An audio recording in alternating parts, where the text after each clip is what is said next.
olimlar yoki galgi olimlar 19-asrda o'sha Alisher Navoiy ijodini atroflicha o'rganishni boshlashadi. Bundan tashqari nemis olimlaridan Burgstall, Kurella kabi olimlar yoki turk olimlaridan yaxshi bilamiz, Ogoh Sirri Levent degan olim 4 tomli Alisher Navoiy haqidagi ulkan tadqiqotlarni amalga oshiradi. Yoki bunday tadqiqotlar bugungi kunda ham davom etib kelyapti. Mana kuni kecha Hazrat Navoiyning Lisonut Tayr mahbub qilib asarlari urdu tiliga tarjima qilib nashr qildirildi. Yoki Lisonut Tayrni o'sha amerikalik olim Garri Dick ingliz tiliga tarjima qildi. U haqda ham tadqiqotlar olib borilyapti. Bu ko'rgan ma'lumotlarimiz shuni ko'rsatadiki, Alisher Navoiyning ijodlari, ya'ni Navoiyshunoslik nafaqat O'zbekistonda, balki dunyoning turli xil chekkalarida jadal rivojlanib kelayotgan bir jahoniy fan darajasiga ko'tarilib borayotgan sohalardan biri hisoblanadi. Albatta, shu o'z-o'zidan tabiiy savol tug'iladi. Nimaga Alisher Navoiy ijodi bilan butun dunyo olimlari qiziqyapti? Bu ijod namunalaridan, bu asarlardan nimani izlashyapti? Bu asarlar o'zining qanday bir xislatlari bilan dunyo olimlarining e'tiborini tortib kelyapti degan tabiiy savollar tug'ilishi bor gap. Endi buni bizningcha bir qancha sabablari bor. Eng birinchi, Hazrat Navoiy ijodida demak inson konsepsiyasining demak juda bir mukammal ifoda topganligida ko'rish mumkin. Mana falsafada bir yo'nalish bor, buni inson falsafasi deb aytadi. Mana shu inson falsafasi bir qancha savollarni o'z oldiga qo'yadi. Inson qayerdan kelgan, uning bu hayotda maqsadi nima, nima uchun yashaydi va qayerga ketadi degan masalalar bilan shug'ullanadi bu falsafa. Buni barcha qo'yilgan savollariga Alisher Navoiy ijodlarida javoblar talaygina. Misol uchun, inson kim degan savolga Navoiy shunday javob beradilar. Inson bu Haq taoloning ko'zgusidir. Ya'niki jilvai husningga chu yo'q erdihat, ko'zgu kerak bo'ldi sanga beadad. Ya'niki Allohim, sani husning jilvasini chek-chegarasi haddi yo'q va bu go'zal husnni akslantirish uchun senga ko'zgu kerak bo'ldi va ko'zgu sifatida insonlarning, ularning ko'nglini yaratding deb javob beradilar. Yoki insonni boshqa mavjudotlardan nima ajratadi degan o'sha falsafiy savolga Navoiyning javoblari bor. Navoiy aytadilarki, insonni so'z ayladi judo hayvondan, balki guhari sharifroq yo'q ondin. Demak, insonni boshqa hayvon degani u barcha tirikliklar ma'nosida keladi. Demak, barcha mavjudliklardan insonni so'z ajratib turadi deb Navoiy bu falsafiy savolga javob beryaptilar. Yoki yana bir savol, insonning yashashdan maqsadi nima degan umumbashariy savol. Bunga Navoiy shunday javob beradilar. Boridin g'araz garchi inson edi, anga dag'i maqsud irfon edi. Ya'ni butun borliqni, olamni yaratilishidan maqsad inson edi. Inson uchun yaratildi va insonning yaratilishidan maqsad esa irfon, ya'ni ilm, ma'rifat egallashdir deb Navoiy javob beryaptilar. Yoki o'lim nima, ya'ni o'sha fano nima degan savolga Navoiyning shunday javoblari bor. Navoiyning dunyo qarashlari bo'yicha ikkita o'lim, ikkita tiriklik, tug'ilish mavjud. Ya'ni birinchi tug'ilish Navoiyga ko'ra bu jismonan tug'ilish va bundan keyin o'sha nafsni o'ldirish, ya'ni birinchi o'lim bor. Nafsni o'ldirgan odam ikkinchi tug'ilishga erishadi, ya'ni komil inson bo'lib qaytadan dunyoga keladi. Va ikkinchi o'lim esa yana jismoniy o'lim. Demak, mana bunday dunyoqarashga ega bu masalalarda Hazrat Navoiy. Falsafaning yana bitta yo'nalishi bor. Buni borliq falsafasi yoki ontologiya deb aytadi. U o'z oldiga shunday savollar qo'yadi. Borliq nima? Bu savolga Hazrat Navoiyning javoblari shunday. Borliq bu mutlaq haq, mutlaq haqiqatdan iborat. O'zi naqshu, o'zi manqushu naqqosh, kishi bu sirni mendek qilmadi fosh. Ya'ni o'zi naqshu, o'zi manqushu naqqosh.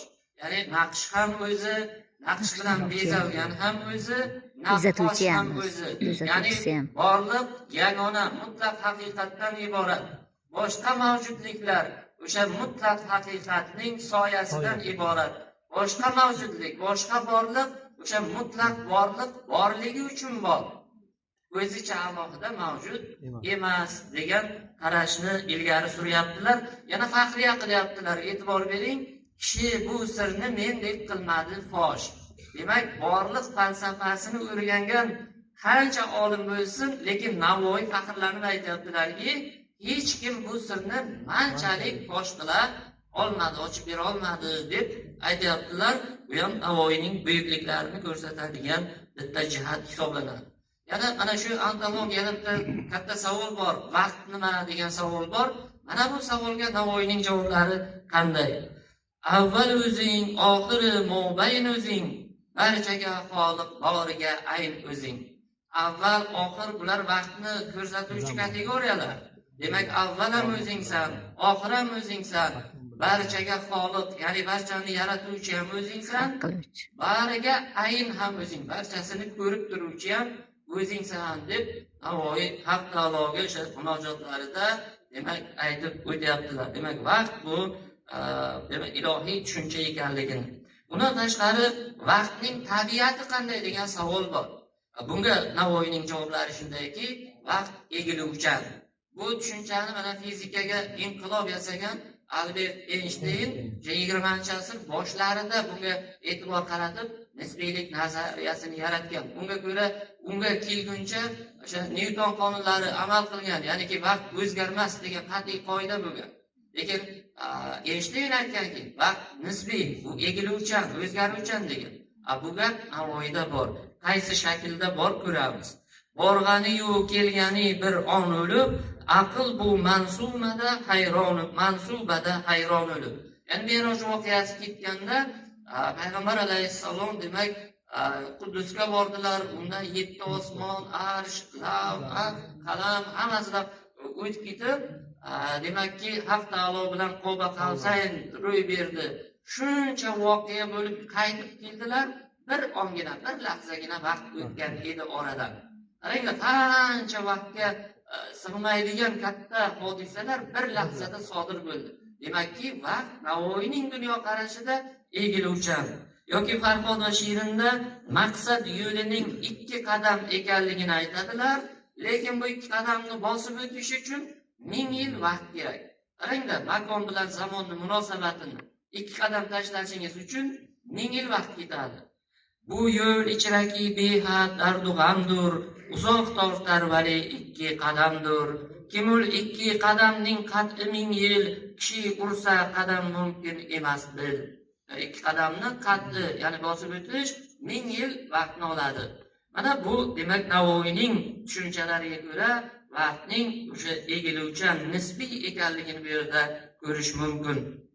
Xo'p, demak bundan tashqari yana o'sha vaqtga munosabat qanday bo'lishi kerak degan savol. Biz vaqt mana shunday tushuncha ekan. Bizning unga munosabatimiz qanday bo'lishi kerak degan savolga Navoiy javob beryaptilarki, moziyu mustaqbal ahvolin takallum aylakan, ne uchun kim dan-budan. Ya'ni moziy o'tmish, mustaqbal kelajak. Demak, sen moziy haqida va kelajak haqida kamroq o'yla, kamroq gapir. Sen vaqtni faqat hozirdan iborat deb bil, mana hozirning qayg'usini qil deb Navoiy bizga dars beryaptilar.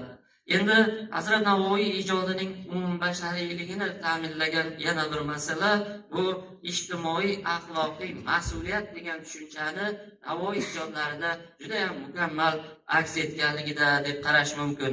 Bu butun yaratganlarga g'amxo'rlik, insoniyatga g'amxo'rlik shaklida bir baytda namoyon bo'ladi. Bu mashhur bayt yaxshi bilasiz. Odamiy ersang demagil odamiy, oni kim yo'q, xalq g'amidin g'ami. Agar sen odam bo'lsang, xalqni g'ami bilan yasha. Xalq deganda barcha yaratganlarning demak g'ami bilan yashamagan odamni odam deb aytma deb aytyaptilar. Mana bu narsa o'sha ijtimoiy mas'uliyat, insonni jamiyat oldidagi mas'uliyat qanday bo'lishi kerak degan katta savolga javob beradi. Yoki xalqlar do'stligi g'oyasi Navoiy ijodlarida yaxshi biladigan baytingiz bor. Olam ahli bilingiz kim, ish emas dushmanlik, yor bo'ling bir-biringizga kim, berur yorliq ish. Ya'ni butun dunyo xalqlarini do'stlikka undayaptilar Hazrat Navoiy. Mana shunday katta umumbashariy g'oyalardan biri Navoiy ijodlarida bu turk birligi, butun dunyo turklarining birligi g'oyasi hisoblanadi. Navoiy bu haqda nima deyaptilar? Agar bir qavm gar yuz yo'qsa mingdur, muayyan turk ulusi xud meningdir. Agar qaniki bitta xalq bo'ladimi, 100 tami, boringki 1000 ta bo'ladimi, muayyan turk ulusi, barcha turk xalqlari mani o'zimnikidir deb Navoiy mana shunday turk birligi g'oyasini ilgari suryaptilar. Yoki o'sha axloqiy ma'naviy me'yorlardan sidiq deymizmi, adab, sabr, tavozu, vafo va hokazo. Bu mavzular demak Navoiy ijodlarida juda chiroyli ko'rinishda san'atkorona aks etgan. Misolicha aytyaptilar: "Bas ani insonatagil beriyo, kim ishidur sabrila shukru hayo." Ya'ni san kimni inson deb atashing kerak? Kimki uni ishida sabr bo'lsa, shukr bo'lsa, hayo bo'lsa, haqiqiy inson ana shudir deb Navoiy aytyaptilar. Yoki o'sha nafsga qarshi kurash masalasini eslaylik. Hazrat Navoiy nima deb aytyaptilar bu haqda? Kimki o'zluk imoratin buzdi, bo'ldi naqdi fano aning muzdi. O'zluk imorati bu nafs tushunchasining turkona shakli, o'zbekcha varianti. Ya'ni Navoiy aytyaptilarki, kimki o'zluk imoratini, ya'ni nafs uyini buzadigan bo'lsa, naqdi fano aning muzdi, ya'ni xizmat haqqisi bo'ladi. Fano degani bu komil insonlikning eng yuqori cho'qqisi. Demak, mana shu komil inson darajasiga yetib, haqni taniydi ana shunday odam, haqni tanish uning xizmat haqqisi bo'ladi. Buning uchun demak nafsni yengish kerak deb Navoiy aytyaptilar. Demak, xulosa o'rnida agar aytadigan bo'lsak, bu demak umumbashariyligini Hazrat Navoiy ijodlarini juda ko'p dalillar bilan isbotlayverishim mumkin.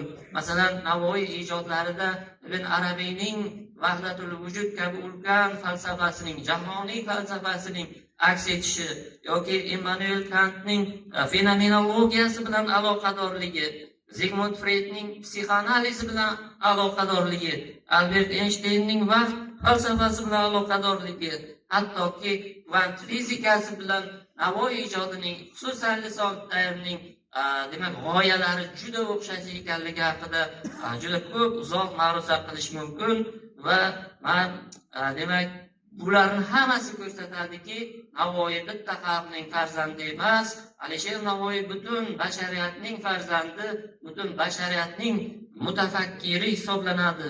Men so'zimni akademik Konradning ushbu gapi bilan yakunlamoqchiman.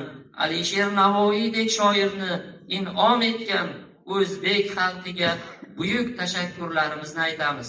Rahmat, salomat bo'ling. Navoiy